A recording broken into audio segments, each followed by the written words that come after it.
Now that we are talking about the inner Frankie, which we are, let's talk about, belly button piercings. Popular back in the early 2000s. And look, that's our Frank. I don't even recognise you there with that hair. I know. Oh, it looks great. But you were in great company, you know, Beyonce, Britney, and, of course, Frankie from the Saturdays. Do you still have them? No, I don't. So when I was pregnant with Parker, I took it out and then I just never put it back in.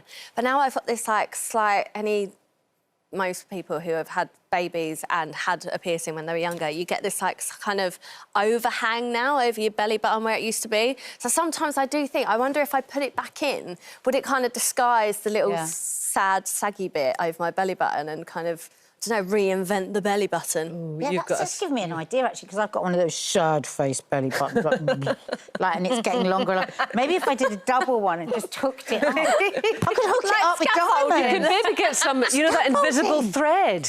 If you did that and then you just hooked it around your neck. Make it like an accessory that you could just wear and it pulls the whole of your stomach off. You could have it right in there, couldn't you? So, like, right Wouldn't that just be like, what are those things that people wear? Braces. Braces, but like invisible braces. Let's take this to Dragon's Den, because there's something in We're there. onto something here, kids. Do you think nipple rings are too far? I mean, it would work. And then you could maybe just attach it to your ears and then you've got earrings and earrings. Just totally accessorised from the belly button up. Well, apparently Gen Z, you're back in trend, because Gen Z, was that the ones just now? They are going back to belly button studs. And I have to say, my daughter has a belly button stud, and I do look at it and it's just, you know, that perfect little brown belly with a stud in it. It looks super See, cool. I wasn't allowed it when I had mine, and I actually didn't really want one. It was really weird. When I look back now, I didn't actually really want it. I didn't really like them at the time. But I think because I wasn't allowed it and they were, like, really fashionable and cool at the time, I went ahead of it. I still remember laying there thinking, I don't actually even know if I want this. And then I thought, well, just do it, and then if I don't like it, I'll take it out.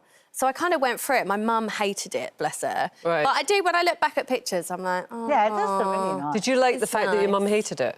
I think so. And now I look back and I'm like, I didn't realise that I was rebellious. And actually, I had a conversation with Wayne literally last night. Last night, I was on Instagram and I booked myself in for a new tattoo. Oh. And I literally turned over to Wayne. It was about midnight. I went, oh, babe, on the whatever day, I've booked in for a tattoo. Do you want to come with me? And he was like, wait, what? You've done what? And I was like, oh, I'm booking in a tattoo. And he went, well, you haven't spoken to me about this. I was like, oh, I didn't know I had to discuss all of these things with you. And he was like, well, you don't. But it's just really random at midnight for you to turn around and be like, you've booked one in. What? And you know what the sad thing is? Wayne, you don't even know this is happening to you. Don't scare my husband. He's starting to get an instinct that things could change. Now, you're too young to know about Shirley Valentine, but basically it was a brilliant movie all about a woman who suddenly took off and went to Greece and had a fantastic life. And it's something that happens in perimenopause and menopause, and it's like, you're striking out. It's like a midlife. Basically, she's telling you your husband's detecting a midlife crisis.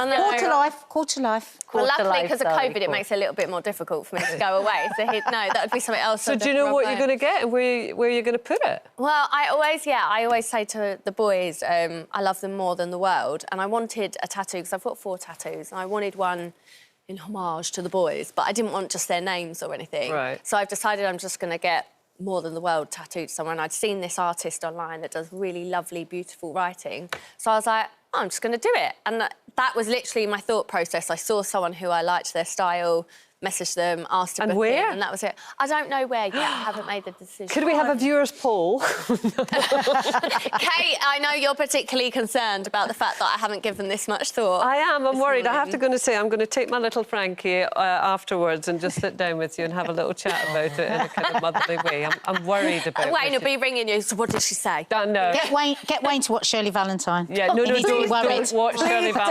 Wayne. Watch Shirley Valentine on VHS. No, yeah, VHS. God, I've got to stop leaning back in this suit. Every time I catch a sight of me, I look like Les Dawson.